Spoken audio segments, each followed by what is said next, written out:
My name is Scott Olmsted. I'm a software engineer and I create websites. You've seen my work if you've taken the quiz at howyouBecomeLiable.com. You'll see links to my quiz on the Lost Horizon website. It's not really a quiz to test what you know. It's an educational experience designed to take you through the logic, step by step, of why most earnings from work and investment are not taxable income, and what you can do with that knowledge. In truth, I created it as much for myself as for others. I wanted a short, logical, airtight story that I understood. Then I couldn't resist using my computer skills to make it available to all. I've been an observer of the tax honesty and tax protest movements for almost 30 years, and I can tell you there's a lot of nonsense out there. In the early 2000s, I knew a tax fighter who helped others using a number of these schemes, and like some, he went to prison for it. But before he did, he said to me, "Here's a new angle, why don't you check this out?" And he pointed me to Pete Hendrickson's Cracking the Code, CTC for short. I bought a copy from the fourth printing in 2005.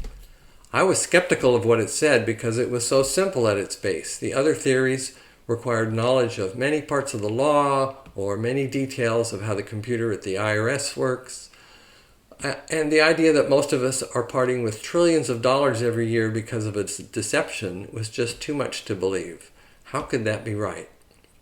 So I made a serious effort to find out what, if anything, was wrong. What was the error, if it was there, in Pete's reasoning and what he claimed.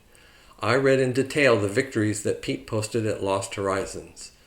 After a while, it dawned on me that some of the most convincing evidence that Pete is correct is the smokescreen of badgering and blustering threats and demands that the IRS makes when trying to avoid applying the law as written, and the many capitulations it has made when faced with a determined non-taxpayer looking for a refund.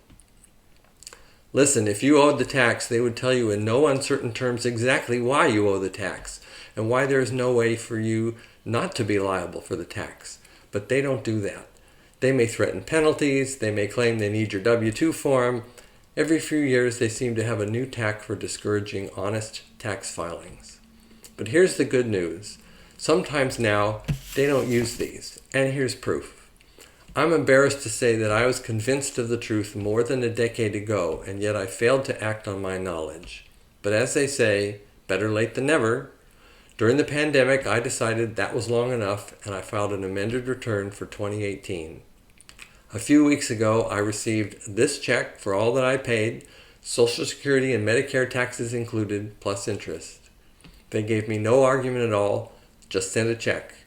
Plus, Social Security has informed me that my earnings from taxable activities have been adjusted to zero for that year, and that's fine with me.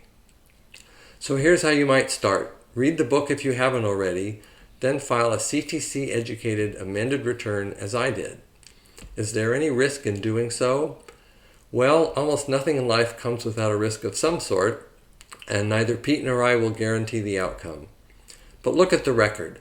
Tens of thousands of returns that have recovered the property of those who filed them.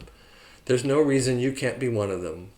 You may have to assert the truth and your rights to a government agency that has no respect for either, but you will gain more than the money returned. You will gain self-respect as one who will no longer be a victim of the deceit that has been revealed to you. So don't wait as long as I did. Do it now.